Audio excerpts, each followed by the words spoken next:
Here's why Alicent betrayed Rhaenyra during King Viserys' final days. The final days of King Viserys Targaryen's life marked one of the most pivotal moments in House of the Dragon and the larger Targaryen saga. For years, Viserys had made his intentions clear. His daughter, Princess Rhaenyra, was his chosen heir to the Iron Throne. Yet when the king's health declined and his final breaths grew short, a shocking betrayal occurred. Queen Alicent Hightower, once Rhaenyra's closest childhood companion, acted in a way that forever altered the course of Westeros. She betrayed Rhaenyra's claim, positioning her own son Aegon as king instead. But why? What compelled Alicent to take such a drastic step against the girl she once called sister? Today, we'll explore the motivations, political pressure, personal fears, and tangled emotions that led to Alicent's fateful betrayal during King Viserys' final days. The background of Alicent and Rhaenyra's relationship. To understand Alicent's betrayal, we must first examine the foundation of her relationship with Rhaenyra. As young girls, Alicent and Rhaenyra shared a bond that resembled sisterhood. They confided in one another, read together, and even supported each other through the isolation that came with palace life. But cracks began forming when Alicent, urged by her father Otto Hightower, wed King Viserys after Queen Aemma's death. This marriage transformed Alicent from friend into stepmother. Overnight, she became queen consort and the mother of potential heirs to the throne. For Rhaenyra, this was a painful shift. What once felt like loyalty became rivalry. Still, Viserys tried to keep peace by declaring his unwavering choice.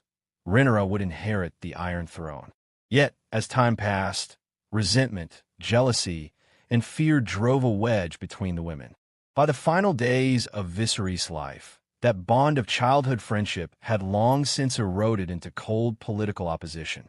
The burden of Otto Hightower's influence. Alicent was never acting alone. Her father, Otto Hightower, the ever-calculating hand of the king, shaped her worldview and stoked her fears. To Otto, the idea of Rhaenyra ruling Westeros was unacceptable. Not because of her ability, but because her claim threatened the survival of House Hightower's influence. Otto believed that once Rhaenyra took the throne, she would have no choice but to eliminate Alicent's children to secure her rule. Alicent absorbed these warnings. Otto painted Rhaenyra as a looming danger, someone who would not tolerate rivals. This constant whispering in Alicent's ear instilled in her a defensive mindset.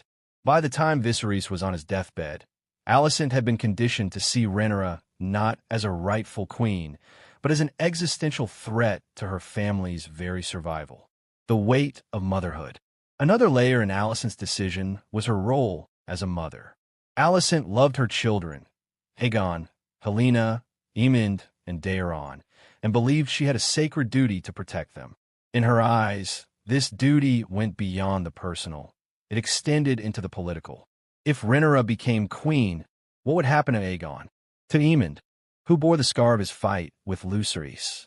Alicent feared that the children she bore for the king would be seen as obstacles, to be pushed aside or worse, eliminated. This maternal instinct was a powerful motivator. It framed Alicent's betrayal not as pure ambition, but as survival. She was not only acting for herself, but for the future of her bloodline. To her, betraying Rhaenyra was not a choice. It was an obligation. The confusion of King Viserys' final words. Perhaps the most crucial spark of Alicent's betrayal came in the hazy, heartbreaking final moments of King Viserys' life. The king, ravaged by sickness and consumed by delirium, mumbled words about Aegon and the prophecy of Aegon the Conqueror's dream. He spoke of the prince who was promised, of uniting the realm against the darkness. But Alicent, who had never been privy to the full prophecy, interpreted these words as a deathbed command, that her son Aegon should be king. This misunderstanding, whether willful or genuine, gave Alicent the justification she needed. She could tell herself, and others, that she was only fulfilling her husband's last wish. In truth, Viserys had been addressing Rhaenyra's destiny. But in Alicent's ears, weakened by fear and longing for divine validation, the king's words were the sign she had been waiting for. religious convictions, and Alicent's sense of duty. Alicent's piety also played a role in her decision. She clung to the faith of the Seven, using its teachings as a moral compass in the cutthroat world of King's Landing. To her, duty and obedience were sacred virtues. She framed her choices not as schemes, but as service to higher order. Hearing Viserys speak of Aegon and destiny may have felt, to Alicent, like divine providence. If her husband's final words aligned with her father's warnings and her own fears, then perhaps it was the will of the gods. In her mind, betraying Rhaenyra was not treachery but duty, to her king, to her family, and to the realm itself. The court's political climate. By Viserys' final days, the court of King's Landing was a powder keg of political tension. Factions had already formed. On one side were those who supported Rhaenyra's claim. On the other, those who rallied around Alicent and her son Aegon. The Hightowers, ambitious lords, and schemers like Ser Criston Cole were eager for the opportunity to seize control. Alicent was surrounded by voices encouraging her to act. The Green faction was prepared, waiting only for Viserys' death to strike. To them, the question was not whether Aegon should be king, but how quickly they could crown him before Rhaenyra responded. In such a charged environment, Alicent's betrayal was not an isolated act of defiance, but the culmination of years of factional plotting. Fear of Rhaenyra's sons. Alicent's mistrust of Rhaenyra extended to her children as well. The rumor and scandal surrounding the paternity of Jacaerys, Lucerys, and Joffrey Valerion created tension that never eased.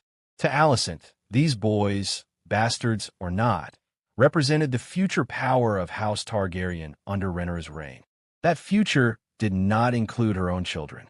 She feared that these sons, raised under Rhaenyra's influence, would treat Aegon and Aemond as rivals to be eliminated. Alicent's betrayal was thus an act of preemption, securing the throne for her son before Rhaenyra's sons could claim it fully. The symbolism of betrayal. Alicent's betrayal of Rhaenyra carried symbolic weight as well. It represented the end of any lingering hope that their bond could be repaired. It was not just a political maneuver. It was a severing of ties that had once bound two young girls in friendship. By acting against Rhaenyra's claim, Alicent was declaring to the world that loyalty to family, power, and survival outweighed the memory of sisterhood. This symbolism reverberated throughout Westeros. What began as a rivalry between two women became the spark that ignited the dance of the dragons, a civil war that would devastate the realm. Could Alicent have chosen differently? It is worth considering whether Alicent had any true choice in the matter. Was betrayal inevitable, or could she have acted differently? On one hand, her fear and manipulation at the hands of Otto and the Green Council left her little room for independent thought.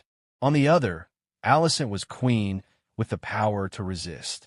She could have upheld Viserys' repeated proclamations and supported Rhaenyra as heir.